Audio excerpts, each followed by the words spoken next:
It was May 1942. 7 paratroopers dropped into Czechoslovakia. Their mission was to assassinate General Reinhard Heydrich. He was third in command of the Nazi hierarchy behind Hitler and Himmler. He was the architect of the demonic program they called the Final Solution, which was the attempt to wipe out all of the Jewish people. He was visiting Czechoslovakia, and the Czech resistance fighters wanted the world to know they have taken our land, they have not taken our hearts. We're pushing back. As they dropped into Prague, they handed out cyanide tablets to the 7 paratroopers.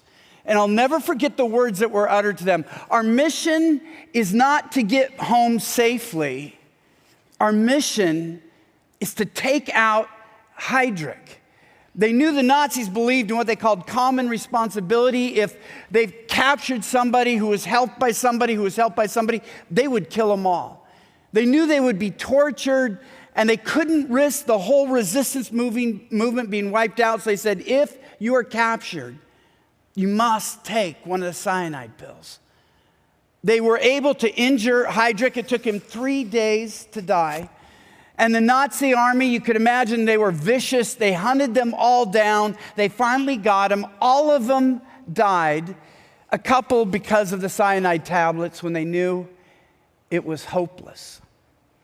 My question this evening is this.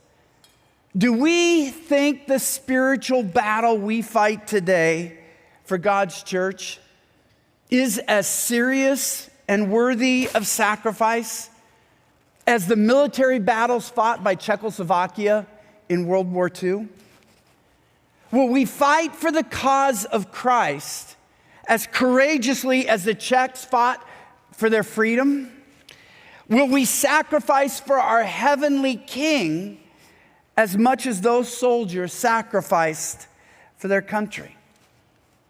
As I read through Paul's epistles, who I think is just a man unlike any other man who has lived under Christ, something that strikes me as so different from him than me and most of the people I know is that he lived as if he was at war. He saw the reality of the great spiritual battle we're in, and it drove his life. He was passionate. He was willing to sacrifice for this glorious purpose. And the purpose was the advancement of God's church. He lived for Christ and for the church.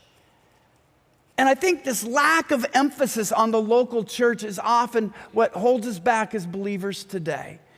One of the most curious things is that we literally have more, in all of human history, we have more things that can distract us with our phones and online streaming and video games and nonstop music that will go wherever we go. And yet we've never had a generation of people who are so bored.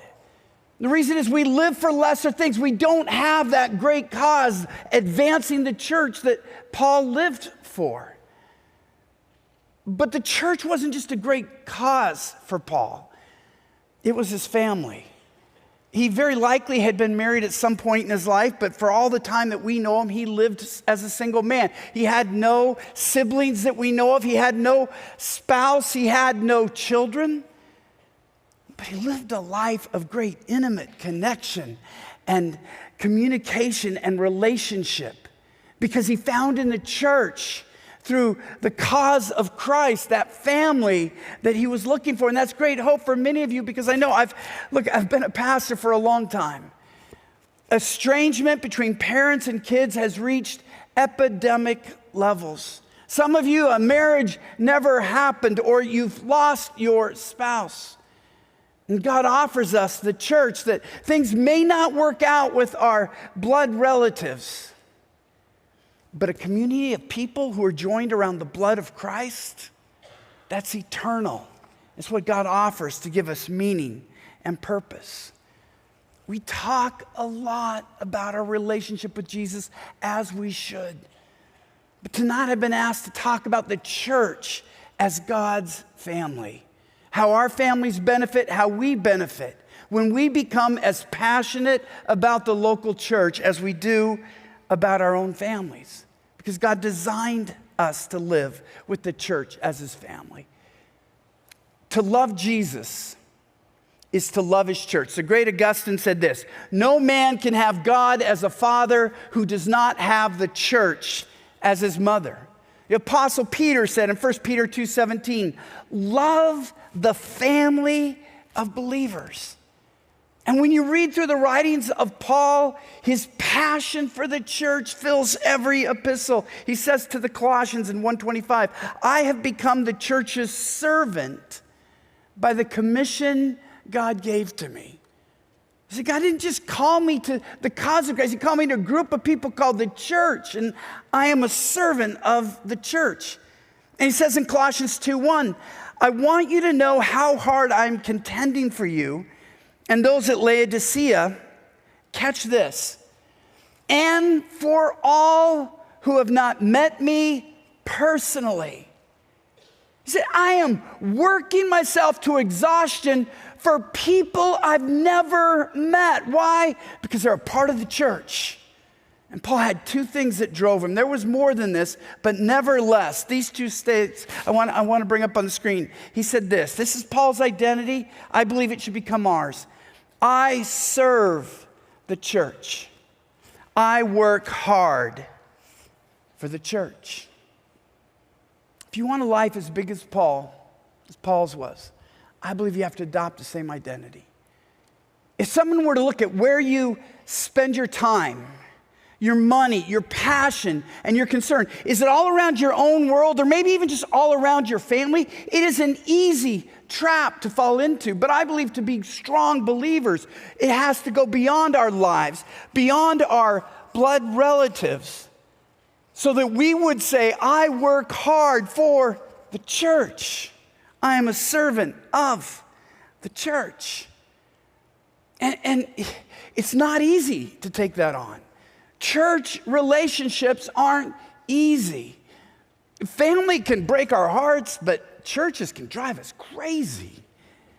We know that, right? That's why a lot of people say, Jesus, I can handle. The church, not so much. I'm done with the church.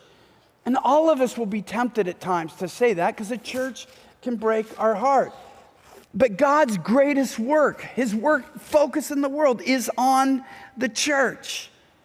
And I believe if you are not living to serve the church and work hard for the church, that boredom I talked about at the start, it's settling into your soul. Because if your life is just about your pietistic battles of holiness, trying to help your kids get this or that, or trying to create a certain kind of marriage, but there's not the bigger purpose of the church, you can suffocate your marriage by asking it to do more than God designed it to do. I believe you'll catch this vision. You'll have a more fulfilled and meaningful life when you become as excited about the local church as the Apostle Paul was. And I want to stress, just as I look out here, I'm not just talking about adults. I mean all of kids as well. I mean junior hires and high schoolers. Throughout the history of Scripture and the church, there are so many exciting stories about how God has used young people to advance his church. David was a teenager when he killed Goliath. Samuel heard from God when he was a young boy. Josiah was barely a teenager when God used him to launch a revival to turn all of Israel back to God. And then I think in the church times, Perpetua, in the 2nd century, just before the church was launched into a time of terrible persecution, here was a young woman, nobly born, and she gave her life in a dramatic way, allowing her body to be ripped apart by the beast because she wouldn't bow down to Caesar. And because of her renown and her beauty and her faith, she became sort of the model for the church going forward. Augustine preached a sermon every year in her honor of how important it is. God can use young people today. We try to bring them in by entertaining them. Look, we're not going to compare with video games or Taylor Swift, but we can give them a purpose. We can say, apart from the world trying to just entertain you, we say, God can use you in ways you can't even imagine. And that won't just fill your ears or mesmerize your eyes, that will flood your soul with purpose and love. Just because you're a kid doesn't mean you have to live like a kid.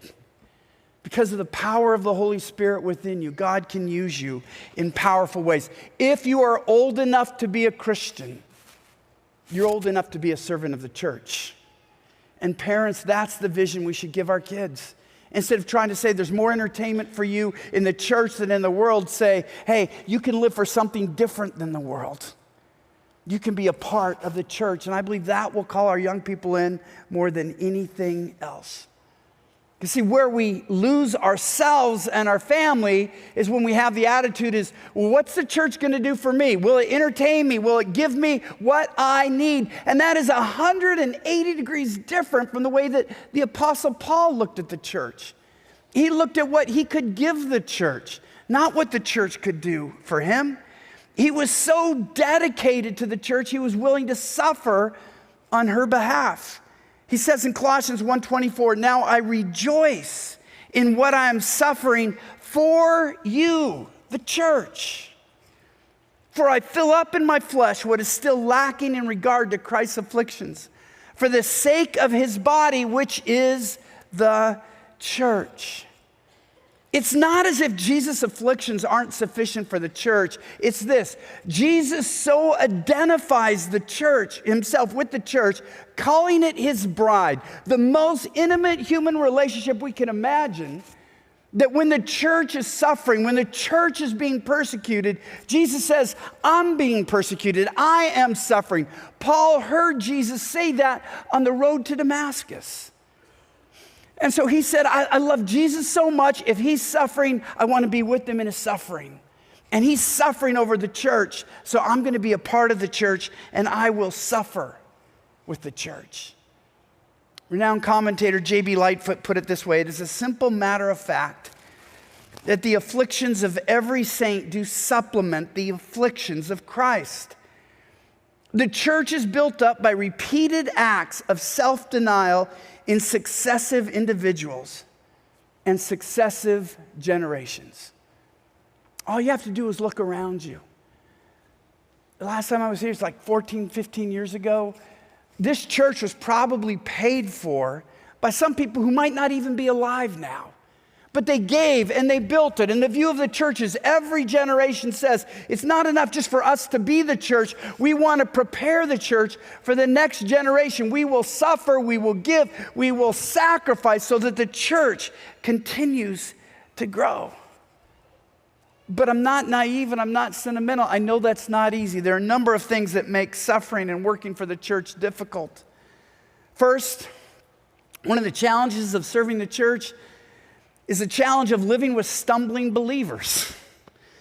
There are crazy people who co-opt Bible studies.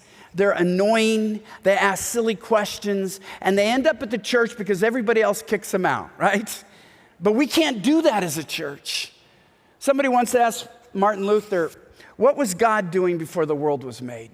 And he got so tired of these esoteric questions, he finally said, he was creating hell for people who asked stupid questions like that. I don't love the church because it's always lovable. Many times it's not. I kind of have a low expectation for the church. I've worked in a lot of ministries, a lot of churches. I just started in a new church as a teaching pastor 3 years ago in Colorado, and this is going to sound terribly cynical to some of you, but when I get into a new situation, I'm trying to, okay, who's the jerk? Who do I have to worry about? Who do I have to kind of figure out how to handle?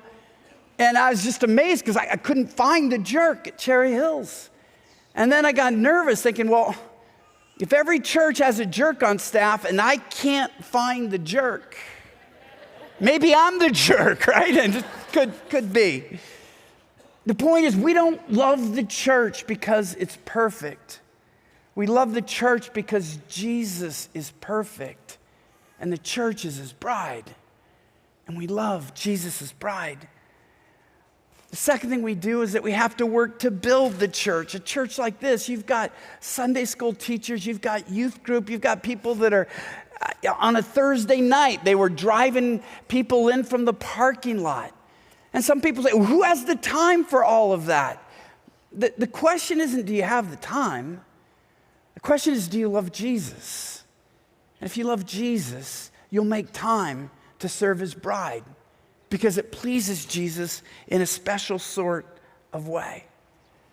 The third way you'll love this church, I got to say it, but look, I don't draw a paycheck here, so I can say it a little more forcefully than maybe your pastors can. It's giving our money to the church.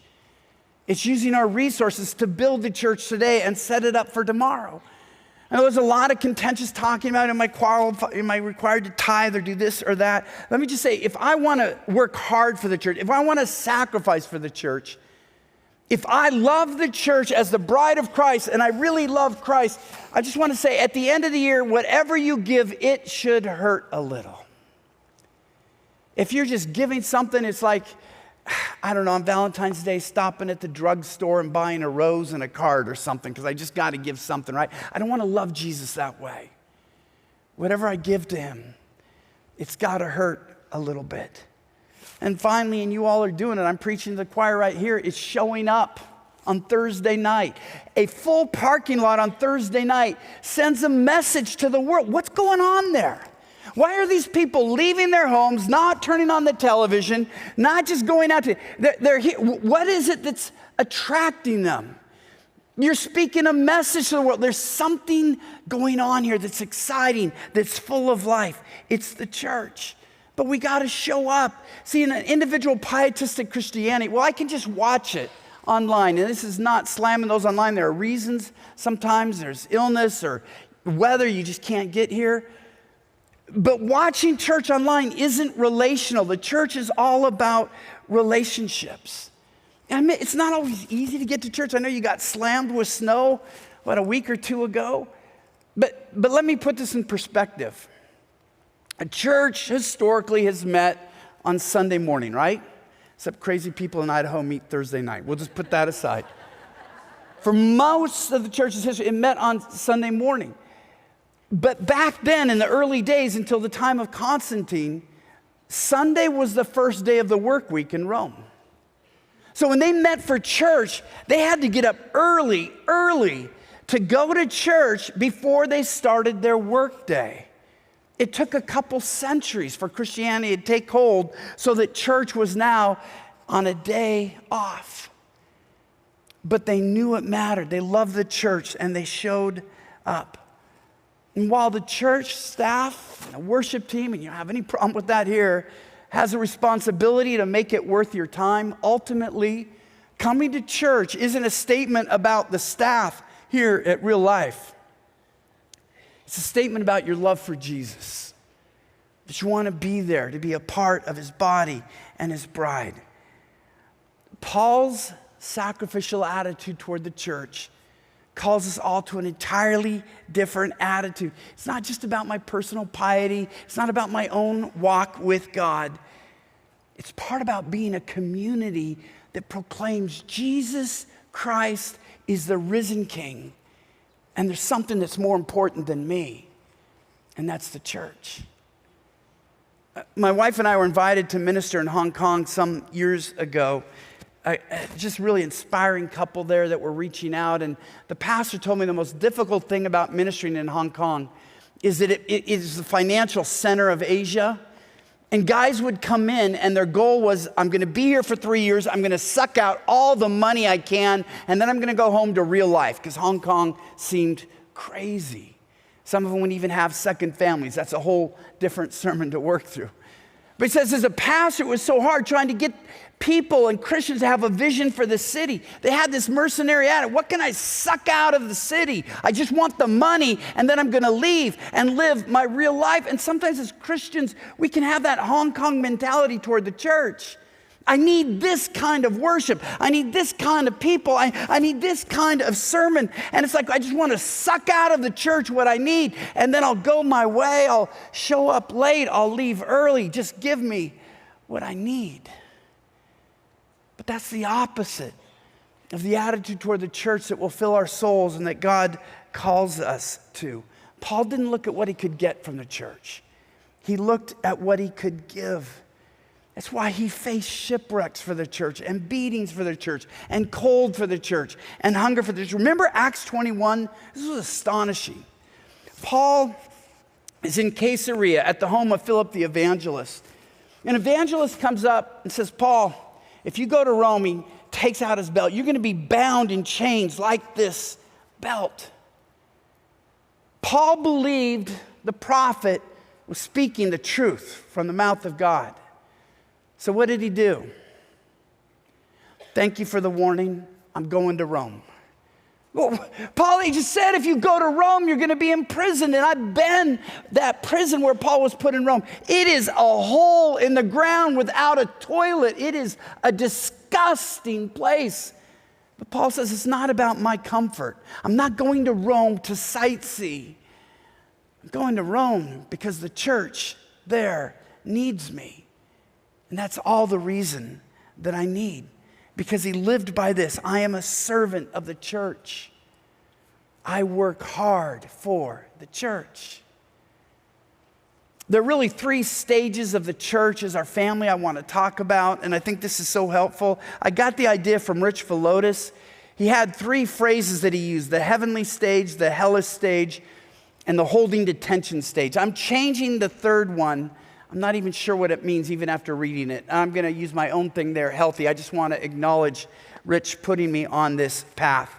The first stage often of church membership, and I've seen this just as a church member and a pastor for so long, is the heavenly stage. Somebody's looking for the church. They come into a place like Real Life. They're blown away by the quality of the worship. They're swept off their feet by the sermon. People are greeting them. They're inviting them. This is amazing. Where has this church been? And it just feels like heaven. It's sort of like that infatuation stage in a romantic relationship. The church can't do anything wrong. It does everything right. But that will end because this is a church filled with fallen people. Somebody will forget to ask you how you're doing. Somebody on the worship team is going to hit a sharp or a flat. A sermon might offend you. And if you're at church only for what it makes you feel, how it meets your needs, and it stops meeting your needs, you'll feel like a spurned lover and start to hate it because it's not doing what it's supposed to do. Because it felt like heaven. What's wrong? Now that there's conflict and that person bugs me and I'm not sure that person is right. And here's the thing. If you attend a church because it feels like heaven at the start and then it stops feeling like heaven, do you stay? There's a curious psychological thing that I found is that if we think a church is supposed to feel like heaven and then it doesn't, what's our conclusion? Well, then it must be hell, right? It's masquerading. Church is supposed to feel like heaven, and now I'm seeing all of the cracks and all the problems. So really, this place must be hell. You start to see the problems. You see the frustrations.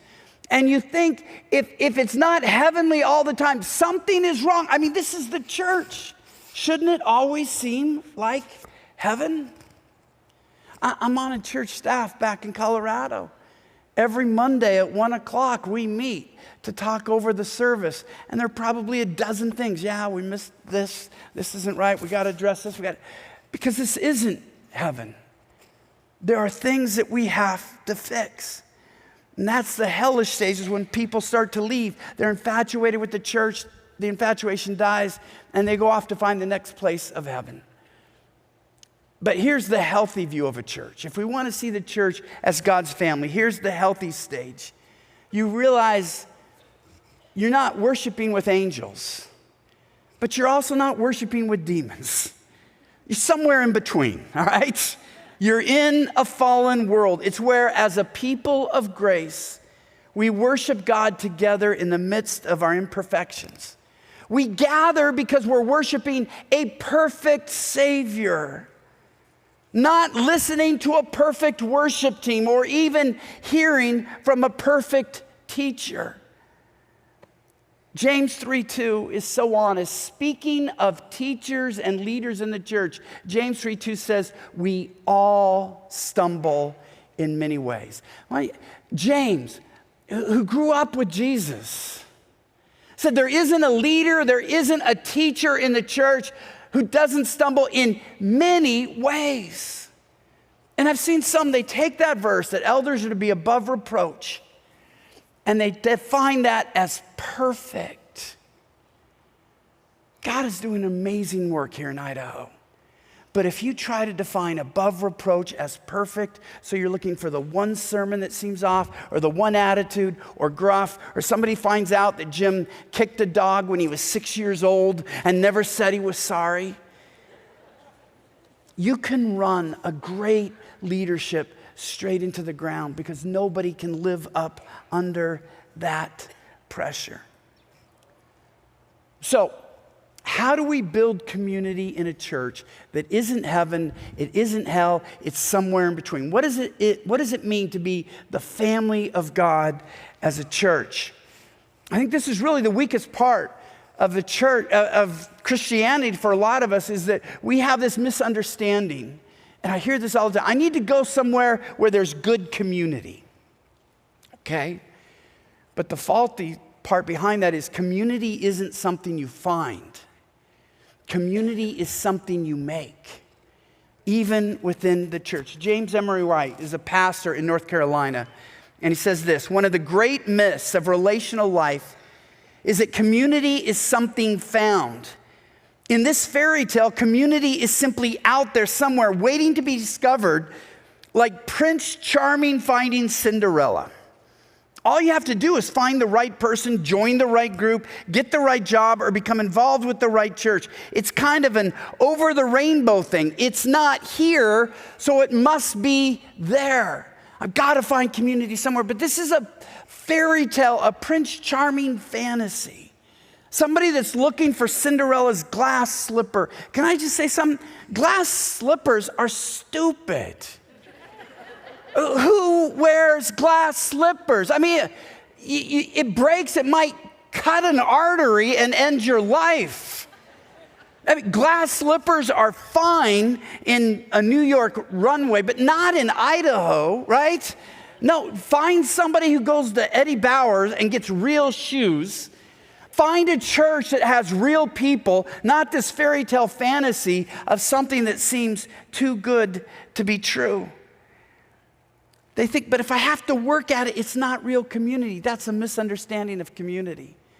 You don't build a family by accident. You don't build church community by accident. White again. I cannot stress enough how soundly unrealistic, much less unbiblical this is. Community is not something you find, it's something you build. What you long for isn't about finding the right mate, the right job, the right neighborhood, or the right church. It's about making your marriage, making your workplace, making your neighborhood, and making your church the community God intended. Community is not something discovered. It's something forged.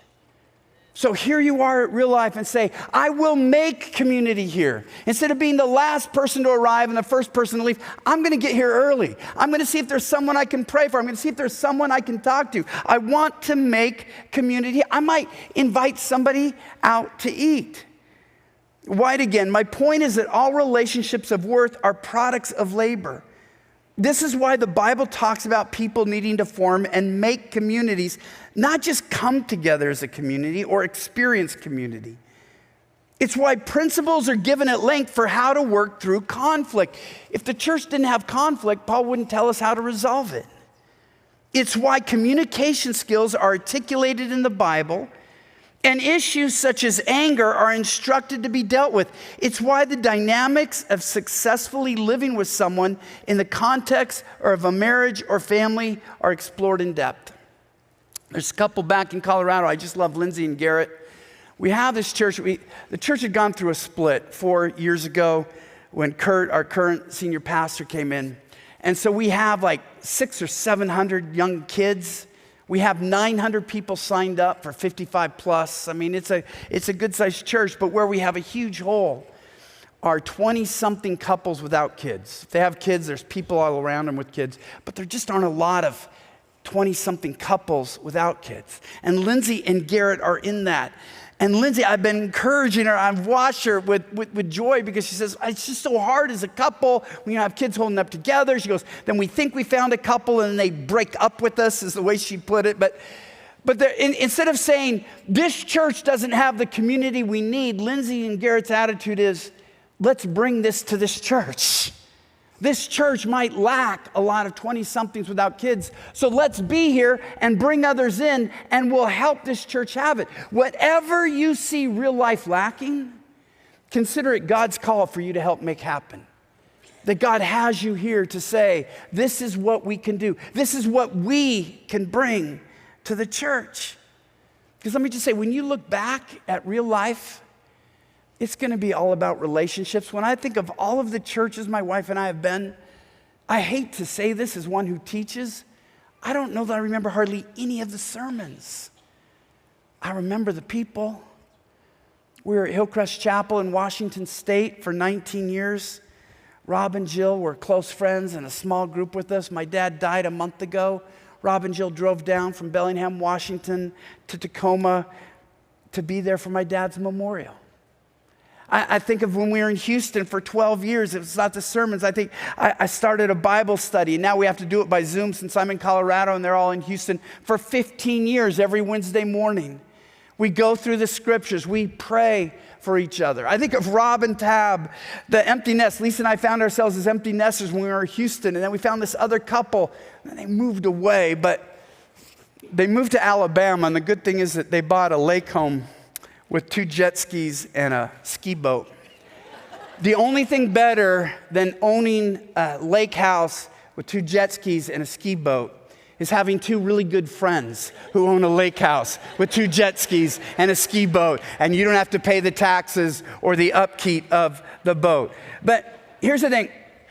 There will be times in your life where you may be separated from your earthly family.